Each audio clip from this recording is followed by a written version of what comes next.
आज हम लोग डिस्कस करने वाले हैं माइक्रोसॉफ्ट एजियर वर्चुअल मशीन के बारे में। तो जैसा कि आप लोग सब जानते हैं, माइक्रोसॉफ्ट का जो क्लाउड प्लेटफॉर्म है वो एजियर के नाम से जाना जाता है। और माइक्रोसॉफ्ट यहाँ पे वर्चुअलाइजेशन जो करते हैं, तो वो माइक्रोसॉफ्ट का खुद का प्रोडक्ट हाइपर-वी यूज़ करते हैं। तो वर्चुअल मशीन का क्या ज़रूरत है और इसका बेनिफिट क्या है, इसका एक एग्जांपल ये बता रहा हूँ। मतलब इस तरीके से मैं बताना चाहूँगा। मान लीजिए आपका एक फिजिकल सर्वर है, ठीक है? तो एक फिजिकल सर्वर और 10 फिजिकल सर्वर है।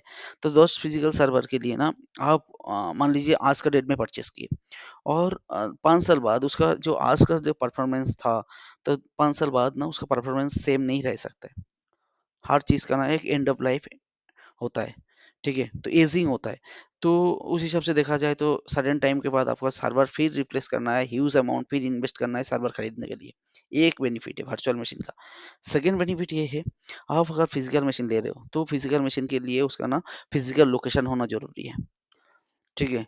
फिजिकल लोकेशन के साथ क्या-क्या और भी फैसिलिटीज़ उनको चाहिए, उनके और फैसिलिटीज़ चाहिए, उनका टेम्परेचर, पावर, क्लीनिंग, ओके? ये तो चाहिए ही चाहिए, ठीक है? तो ये तीनों चीज़ बिना आप नहीं कर सकते हो। ऊपर से सिक्योरिटी, ठीक है? इंटरनेट, ठीक है? तो इतना सारा चीज़ चाहिए। अगर आप वर्चुअल मशीन ले रहे हो, तो ये सारी चिंता आपका नहीं रहेगा। आपका सर्वर माइक्रोसॉफ्ट में होस्टेड है और एडब्ल्यूएस में होस्टेड है और दूसरा कोई क्लाउड प्लेटफ़ॉर्म पे होस्टेड है, तो आपको ये चिंता करने की ज़रूरत नहीं है। ये वो वेंडर ले रहा है, ठीक है? जो वेंडर से आप वर्चुअल सर्वर खरीदे। सेकंड चीज़ ये है, मान लीजिए आज आपका सर्वर पे जो लोड है, नेक्स्ट 1 हफ्ता में और 1 महीने में बढ़ जा रहा है। मान लीजिए आपका कंपनी कोई ऑनलाइन बिज़नेस करते हैं और ऑनलाइन ऑनलाइन कोई फैसिलिटीज़ देना चाह रहा है। चले मान लीजिए इसमें जो ईयर एंड सेल होता है और कोई ऑफर आता है, तो सडनली ना ह्यूज ह्यूज अमाउंट लोग एट अ टाइम इस सर्वर को हिट करते हैं और चीज़ को परचेज़ करना चाहते हैं। तो सडनली क्या है ना, आपका यूटिलाइजेशन ऑफ सर्वर बहुत बढ़ जाता है, ठीक है? तो इसके लिए आपको क्या है ना, आपको अगर फिजिकल सर्वर है तो आपको क्या करना पड़ेगा, फिर एक रैम, एक हार्ड डिस्क, मतलब इंफ्रास्ट्रक्चर को उस हिसाब से अपग्रेड करना पड़ेगा। तो आप अगर एक बार कोई चीज़ खरीद लिए, मान लीजिए एक रैम खरीद लिया, एक हार्ड डिस्क खरीद लिया, तो आप तब तक इस चीज़ को ना बेच नहीं सकते हो आप। आपका काम खत्म हो गया। मान लीजिए आप जो काम के लिए खरीदे थे, जो काम के लिए आपने खरीदा था, आपने जो आपने जो एक्टिविटी के लिए खरीदा था, शिट! आपने जो एक्टिविटी के लिए ये जो हार्डवेयर आपने परचेज़ किया था, इस हार्डवेयर मतलब उस ऑफ़र खत्म हो जाने तक आप खत्म हो जाने के बाद आप वो उस चीज़ को रीसेल नहीं कर सकते हो। अब उस प्राइस नहीं मिलेगा आपको, रीसेल कर भी दो तो। और ठीक है, तो आपका ये एक एक्स्ट्रा जो कॉस्ट इन्वॉल्व होना पड़ा, प्लस आपका सर्वर अगर है तो उसके लिए मेंटेनेंस टीम भी होना जरूरी है, उसका एएमसी, उसका वारंटी सब अप टू डेट रखना है, तो इतना सारा हेडेक है। आप अगर फिजिकल मशीन पे रखोगे तो इतना सारा हेडेक है। तो आप अगर ये चीज को कोई क्लाउड प्लेटफॉर्म पे करते हो तो ये सारा जो हेडेक ये आपका नहीं रहेगा, उस क्लाउड प्लेटफॉर्म पर रहेगा। इसके लिए ना आपको कुछ पैसा इन्वेस्ट करना पड़ेगा। आप जितना यूज करोगे, आप सर्वर यूज किया 10 जीबी रैम से 15 जीबी किया, तो वो जो रैम एक्स्ट्रा यूज हुआ उसके लिए एक्स्ट्रा चार्जेस लगेगा जितना टाइम के लिए किया। लेकिन फिजिकल सर्वर में ये कंडीशन नहीं था। तो ये होता है ना, तो वर्चुअल मशीन का बेनिफिट। तो वर्चुअल मशीन का और एक मैं एग्जांपल और एक चीज़ बताना चाहूँगा। फिजिकल मशीन पे आप अगर रिमोट सेशन लेके काम कर रहे हो, वर्चुअल मशीन पे भी आप रिमोट सेशन लेके ही काम करोगे। तो मतलब आपको कुछ डिफरेंस उतना नज़र नहीं आएगा, क्योंकि आप सर्वर के साथ डायरेक्ट कीबोर्ड, माउस और मॉनिटर लगा के काम नहीं करते हो। हमेशा आप रिमोट लेते हो, तो वर्चुअल मशीन भी सेम। तो एनवायरनमेंट आपको सेम ही दिखेगा। जो भी मेंटेनेंस करेगा उसको उनको भी सेम ही एनवायरनमेंट दिखेगा। उनको अलग कुछ मामला ये नहीं होगा, कोई अलग एक्सपीरियंस नहीं होगा, ये वर्चुअल मशीन है इसका अलग एक्सपीरियंस, ऐसा नहीं है। ओके। और एक चीज है जो हम और शेयर करना चाहता हूँ, तो इसमें आप प्राइस आपका हिसाब से आप चूज कर सकते हो सर्वर को। आपके हिसाब से आप इंक्रीज कर सकते हो साइज और कैटेगरी, आपके हिसाब से डिक्रीज भी कर सकते हो। तो माइक्रोसॉफ्ट एज्योर में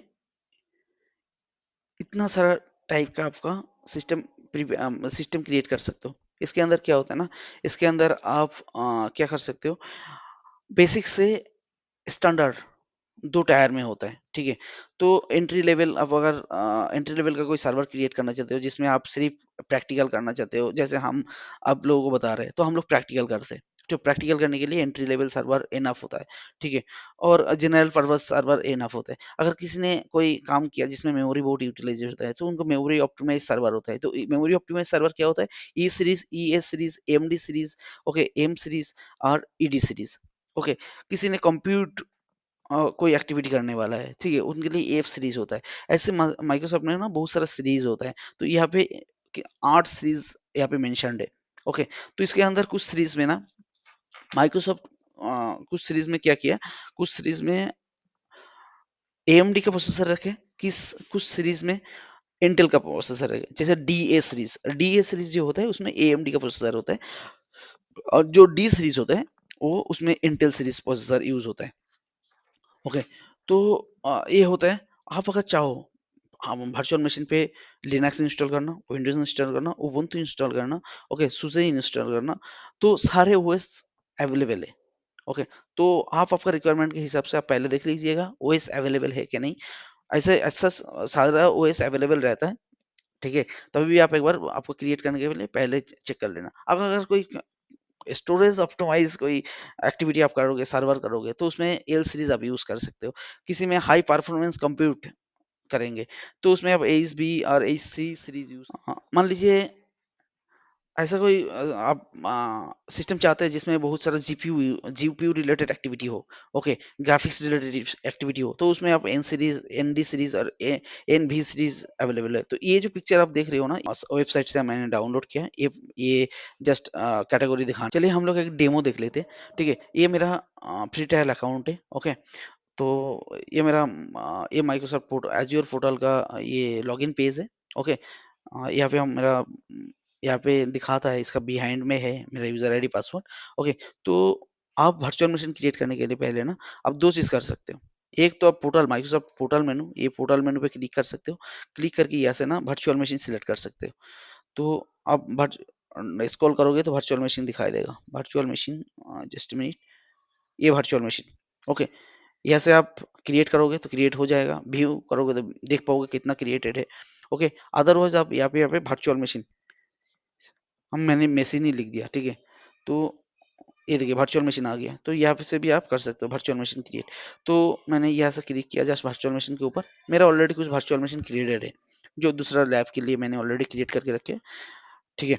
तो ये आप जब भी फर्स्ट टाइम क्रिएट करोगे ना, तो उसमें क्या होता है ना, फर्स्ट टाइम क्रिएट करने के टाइम आप यहाँ से भी क्रिएट कर सकते हो, और एक ऑप्शन देता है यहाँ पे, तो ब्लैंक रहता है जब फर्स्ट टाइम क्रिएट क्रिएट करो, यहाँ पे ब्लैंक रहता है। तो यहाँ पे एक ऑप्शन देते हैं क्रिएट अ वर्चुअल मशीन। तो ये ऑप्शन यूज करो और यहाँ पे ऑप्शन यूज करो, सेम ही है, ठीक है। तो मैं यहाँ से क्लिक कर रहा हूँ वर्चुअल मशीन क्रिएट करने के लिए, ठीक है। तो ये मैंने क्लिक किया वर्चुअल मशीन पे। वही वर्चुअल मशीन क्रिएट मतलब क्रिएट करने के पहले ना आपको कुछ चीज दिमाग में रखना जरूरी है। फर्स्ट ऑफ ऑल, आपका सब्सक्रिप्शन पे एक रिसोर्स ग्रुप होना चाहिए। तो रिसोर्स ग्रुप क्या होता है, इसके हमारा एक सेपरेट वीडियो है, मैं डिस्क्रिप्शन में डाल दूंगा, आप वहां से जाके भी रिसोर्स ग्रुप क्या होता है और कैसे क्रिएट होता है वो भी आप जान पाओगे। प्लस क्या होता है, एक लैन सेगमेंट, मतलब देख लो, अभी फिजिकल सर्वर आप घर में रख दिए हो, खुद काम करते हो, इंटरनेट से कोई रिश्ता नहीं है उसका, तो उसके लैन की जरूरत नहीं है। बट जब आप कोई अ, जब आप वर्चुअली मशीन को होस्ट कर रहे हो, तो आप आरडीपी लोगे घर बैठ के कनेक्ट करने के लिए, तो नेटवर्किंग की जरूरत है। तो उसके लिए ना ऑलरेडी एक वीनेट होना जरूरी है। अगर आपका वीनेट नहीं है तो भी डिफॉल्ट वीनेट पे या पे नेक्स्ट नेक्स्ट करके भी आप क्रिएट कर सकते हो। तो वर्चुअल नेटवर्क के ऊपर हमारा एक ऑलरेडी वीडियो अपलोडेड है, आप लोग वो देख सकते हैं। मैं वो भी उसका डिस्क्रिप्शन पे और उसका लिंक भी मैंने डिस्क्रिप्शन में डाल दूंगा, ओके। तो चलिए शुरू करते हैं टाइम बिना वेस्ट करके। तो वर्चुअल मशीन क्रिएट करना, तो ये मेरा फ्री ट्रायल सब्सक्रिप्शन है, ठीक है।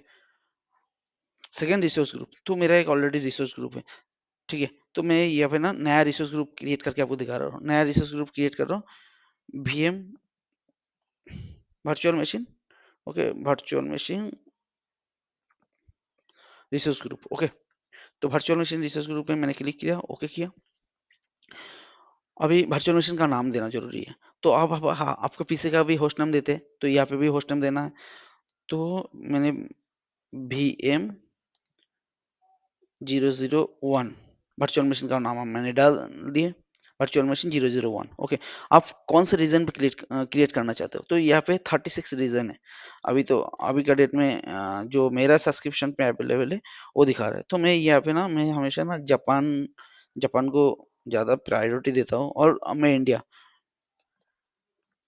सेंट्रल इंडिया पे क्रिएट कर रहा हूँ। ओके, सेंट्रल इंडिया पे मैंने मेरा रीजन सिलेक्ट किया, मेरा मेरा डेटा सेंटर, मेरा जो वर्चुअल मशीन क्रिएट हो रहा है ये कौन सा डेटा सेंटर हो रहा है, सेंट्रल इंडिया पे जो उनका जो डेटा सेंटर है उस रीजन पे, उस डेटा सेंटर पे मेरे सर्वर क्रिएट हो रहा है। ओके, अवेलेबिलिटी ऑप्शन ये मैंने छोड़ दिया, अवेलेबिलिटी जोन आपको चाहिए क्या नहीं, मतलब आपका फिजिकल सर्वर अगर डैमेज, मतलब ये सर्वर डैमेज हो गया जिसको हम क्रिएट कर रहे हैं, तो इसका as as the same clone और माइक्रोसॉफ्ट ने दूसरा एक लोकेशन पे क्रिएट करेगा। अगर इस सर्वर इस डेटा सेंटर पे कुछ भी हुआ तो वो आपका जो अवेलेबिलिटी जोन है जहाँ पे आपका रेप्लिका क्रिएटेड है, तो उस रेप्लिका से आपको फिर पूरा सर्वर को रिस्टोर किया दिया जाएगा। आपको पता ही नहीं चलेगा जो मेरा कौन सा सर्वर, मतलब अवेलेबिलिटी जोन से चल रहा है ना, आपको पता नहीं चलेगा बेसिकली।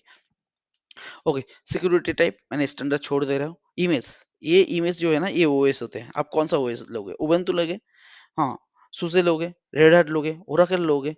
ओके, यहाँ पे बहुत सारा ऑप्शन है। और अब क्लाइंट ओएस लोगे, विंडोज 10, विंडोज 11। हाँ, अब अगर विंडोज 10, विंडोज 11 लोगे तो आपके पास सेपरेट लाइसेंस होना जरूरी है, दो सेपरेट यहाँ पे मांगने वाला है। देखिए मैंने बता दे रहा हूँ। ओके, तो मैंने ना यहाँ पे डेटा सेंटर R2 का एक इमेज ले लिया। ओके, जिसमें VM मशीन, अभी देखो यहाँ पे ना आप सिलेक्ट कर सकते हो VM कॉन्फ़िगरेशन और जेनरेशन, कौन सा जेनरेशन का ले सकते हो आप VM, कौन सा जनरेशन का VM लोगो, फर्स्ट जनरेशन, सेकंड जनरेशन। तो सेकंड जनरेशन ऑब्वियसली लेंगे क्योंकि फर्स्ट जनरेशन के बाद ही सेकंड जनरेशन आया। तो हम लोग यहाँ पे कुछ नहीं कर रहे हैं, तो हम लोग चलिए सेकंड चीज है ना, आप साइज कौन सा कैटेगरी में आप करोगे, तो यहाँ पे ना हम लोग बेसिक ले रहे हैं, बेसिक ले रहे हो जिसके अंदर एक वर्चुअल सीपीयू होगा, ठीक है, एक रैम होगा, एक डिस्क होगा, मतलब दो डिस्क होगा, और जिसका मैक्सिमम इनपुट आउटपुट होगा 320। ओके, और टेम्पोररी स्टोरेज मिलेगा मुझे 4 GB का। ओके, तो मैंने ये सिलेक्ट किया।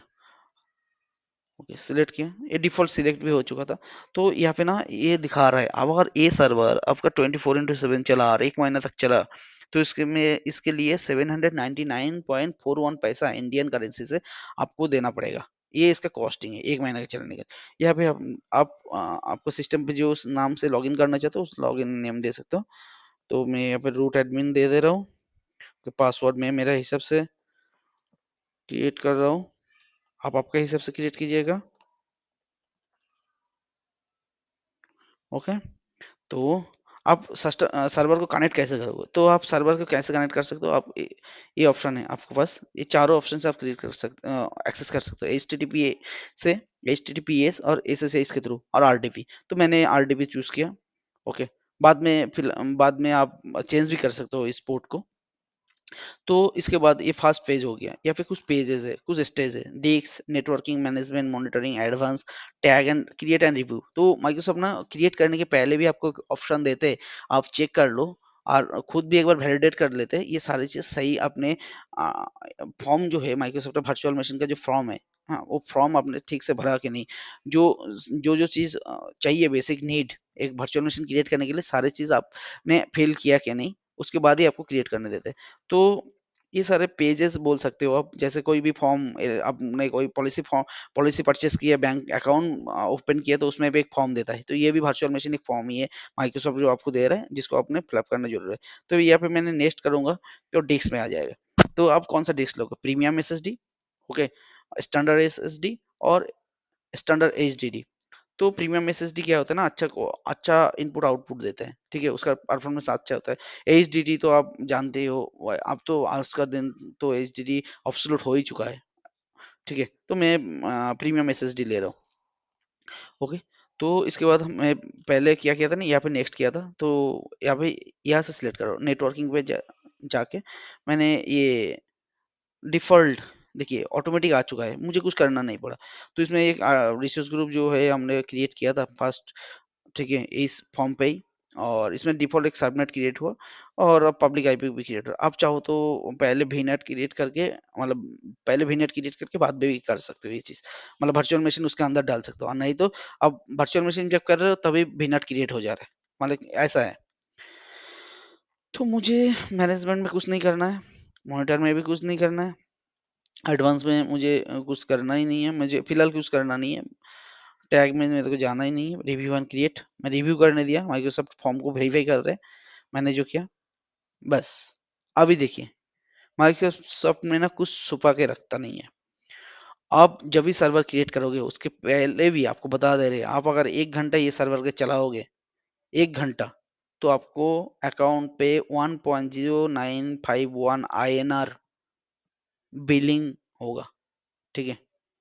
तो यहाँ पे आप pricing for other VM size, आप यहाँ से क्लिक करके देख सकते हो। ओके, मैंने यहाँ पे क्लिक किया तो क्रिएट हो रहा है।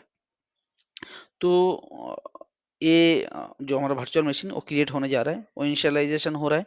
तो माइक्रोसॉफ्ट ने ना यहाँ पे हमेशा मेंशन करता है, आपको कोई एक्टिविटी चल रहा है ना, तो यहाँ पे ये स्क्रॉल बटन, ये बटन हमेशा ऐसा सिंबल ऐसा ही होता है, जो कुछ एक्टिविटी चल रहा है, तो वर्चुअल मशीन डिप्लॉयमेंट स्टेज में है। तो इसको देखने के लिए क्या करना है, आप होम पे चला जाओ, कुछ नहीं करो, पोर्टल मेनू पे जाओ। ओके, पोर्टल मेनू पे जाके virtual machine, okay virtual machine, ये वर्चुअल मशीन यहाँ पे आ जाओ।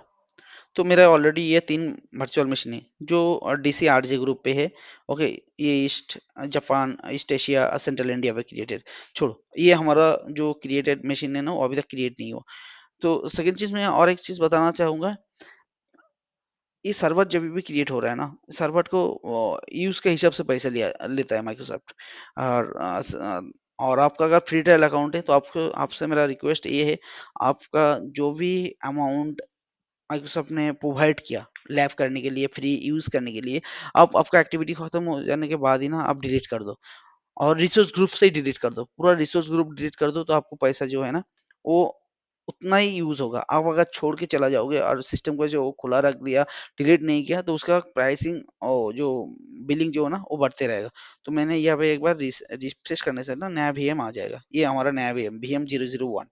ओके, तो ये वीएम कहाँ पे क्रिएट हुआ, इसका पूरा हिस्ट्री यहाँ पे आ जाएगा, इसका ये है ओवरव्यू वीएम का। तो ये वीएम का जो है ना, ये पब्लिक आईपी इसके साथ ऑलरेडी एक अटैच्ड है, जिसके थ्रू हम लोग आरडीपी लेना चाहते हैं, लूंगा। तो यह 2.20.235.104.167, ये हमारा पब्लिक आईपी इस वीएम का।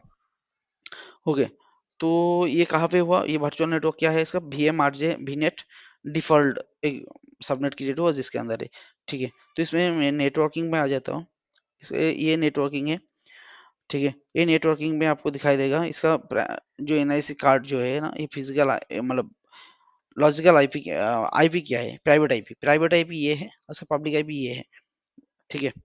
और आपको इसको इसका डिस्क साइज यहाँ पे दिखाई दे रहा है, इसका ये डिस्क साइज है, premium SSD size 127 GB। Okay, maximum iOS 500 पर सेकेंड।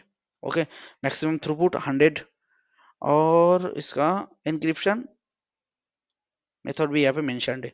ओके, और इसका साइज, ये कौन सा कैटेगरी का है, ठीक है, ये मुझे ये कैटेगरी फ्री B1। तो मैं दूसरा एक हमने दूसरा, ओके, ओके, इसका और कुछ दिखाना था, और कुछ दिखाना था, बैकअप, इसका बैकअप कैसे लिया जाता है, यहाँ से यहाँ इसका बैकअप होता है, इसका डिजास्टर रिकवरी यहाँ से ये ऑप्शन के थ्रू आप कर सकते हो। इसके लिए हम लोग सेपरेट वीडियो अपलोड कर देंगे ये सारे टॉपिक के ऊपर, ठीक है। तो आप अगर चाहते हो, पहले जैसे हम लोग आरडीबी के लिए 3389 पोर्ट ऐड किया था, आप अगर फिर से और एक इनबाउंड रूल क्रिएट करना चाहते हो, तो यहाँ से जाके इनबाउंड रूल क्रिएट कर सकते हो। उसको सोर्स क्या है, सोर्स पोर्ट क्या है, डेस्टिनेशन क्या है, कौन सा पोर्ट के थ्रू आप एक्सेस करना चाहते हो, ठीक है, ये लिख के आप ऐड कर दोगे तो ये पॉलिसी और क्रिएट हो जाएगा जो एसएसएस के लिए। ओके, चलिए हम लोग बिना टाइम वेस्ट करके इस सिस्टम को कनेक्ट कर लेते हैं।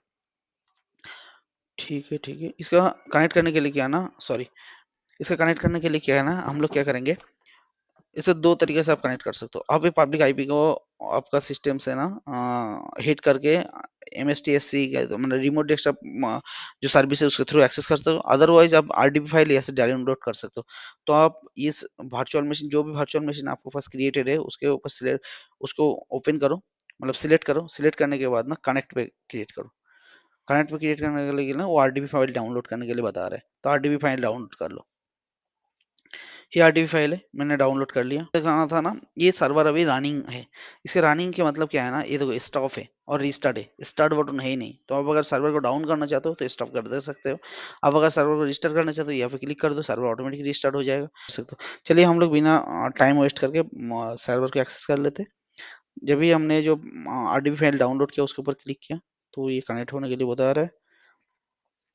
ओके चलो, डिफरेंस अकाउंट है मेरा, मैंने क्रिएट किया था, मेरा यूजर आईडी था रूट एडमिन।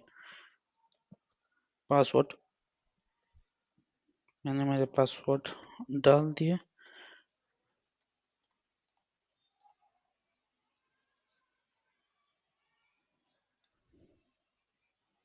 ये मेरा सर्वर है, जो सर्वर हमने क्रिएट किया था। तो इसका आप देख लो, जिस सर्वर पे हम लोग क्रिएट किया ना उसका आईपी क्या था, 20.35.104.67 और प्रोटोकॉल 3389 के थ्रू हम लोग इसको कनेक्ट किए। ओके चलिए आगे और भी दिखाता रहो। इसका प्राइवेट आईपी क्या है, 10.0.0.4। इसका नाम था VM001।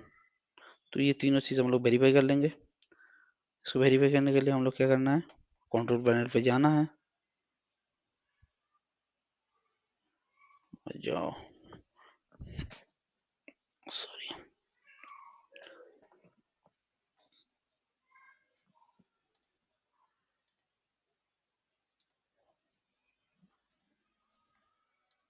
सिस्टम पे आ जाओ। VM001 हम लोग जो सर्वर क्रिएट किया था वही यही है। इसका प्रूव हो चुका है और इसका इंस्टॉलेशन रैम 1 GB है, ठीक है। और ये इंटेल Xeon जो प्रोसेसर है उस प्लेटफॉर्म, इंटेल प्लेटफॉर्म भी यूज़ कर रहा है प्रोसेसर के लिए। ओके, तो इसका और इसका आईपी भी आपको कन्फर्म कर देता हूँ पावरशेल के थ्रू।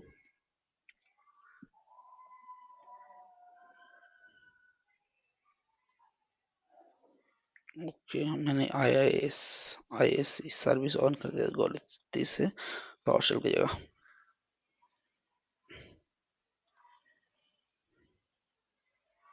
तो आप अभी तो हमारा रेडी हो चुका है ना, तो आप इसमें बताओ, इसमें आपको क्या, ये जो इंटरफेस है और फिजिकल सर्वर के अंदर आपको क्या डिफरेंस लगे? कोई डिफरेंस नहीं है, ठीक है, कोई डिफरेंस नहीं है, सेम आपका एक्सपीरियंस है। ये देखिए 10.0.0.4 हमारा सर्वर भी आईपी भी मैच कर रहे हैं, मतलब जो सर्वर हमने क्रिएट किया था उस सर्वर हम लोग ने एक्सेस भी किया। अभी आपको कुछ भी करना है, आपको जो भी सर्विस लेना है सर्वर का, जो भी सर्विस चलाना है, जो भी एक्टिविटी करना है आप कर लीजिए। फिर आपको क्या करना है ना, डिलीट करना है मशीन को। मशीन को कैसे डिलीट करना है मैं आपको बता दे रहा हूँ। आपको मशीन, वर्चुअल मशीन पे आना है, तो वर्चुअल मशीन पे आने के लिए आप तो पोर्टल मेन्यू से भी आ सकते हो। पोर्टल मेन्यू से आके ये वर्चुअल मशीन पे जा सकते हो। आपका वर्चुअल मशीन आप सिलेक्ट करो, जो वर्चुअल मशीन को आपको डिलीट करना है। डिलीट किया, अब इसको डिलीट कर दो। डिलीट ऑप्शन यहीं पे है, सॉरी मैं दोबारा एक बार दिखा देता हूँ। कैंसिल, क्लिक किया, अपने ओपन हो चुका है, यहाँ पे डिलीट ऑप्शन है, आप डिलीट ऑप्शन पे क्लिक करो, ठीक है। आप अगर आपका रिसोर्स ग्रुप डिलीट नहीं कर रहे हो, अगर इसको सिर्फ मशीन को डिलीट कर रहे हो तो उसके साथ साथ ना ये इंटरफेस सिलेक्ट कर देना, नहीं तो ये इंटरफेस के लिए अलग से पैसे कटेगा, ठीक है। Apply force to delete everything, आप डिलीट कर दो। ओके, मैंने सिलेक्ट कर दिया जो भी लिखा हुआ है एंड डिलीट, मेरा सिस्टम डिलीट होने वाला है। तो थैंक यू, आज का डिस्कशन इतना ही है। अगर आपको लगे आपने कुछ नया कुछ सीखा और आपका कोई कॉन्सेप्ट क्लियर हुआ, तो मेरा रिक्वेस्ट ये है, प्लीज़ चैनल को सब्सक्राइब कीजिएगा, हम लोगों को इनकरेज कीजिए, जो और भी वीडियो इस टाइप का आपके साथ हम लोग शेयर कर सकें। और चैनल को सब्सक्राइब कीजिएगा और वीडियो को लाइक कीजिएगा और आपका दोस्त लोगों के साथ शेयर कीजिएगा। हमारा वर्चुअल मशीन भी तब तक डिलीट हो चुका है, जस्ट मिनट, चला गया रिफ्रेश करने से। Thank you, thank you all.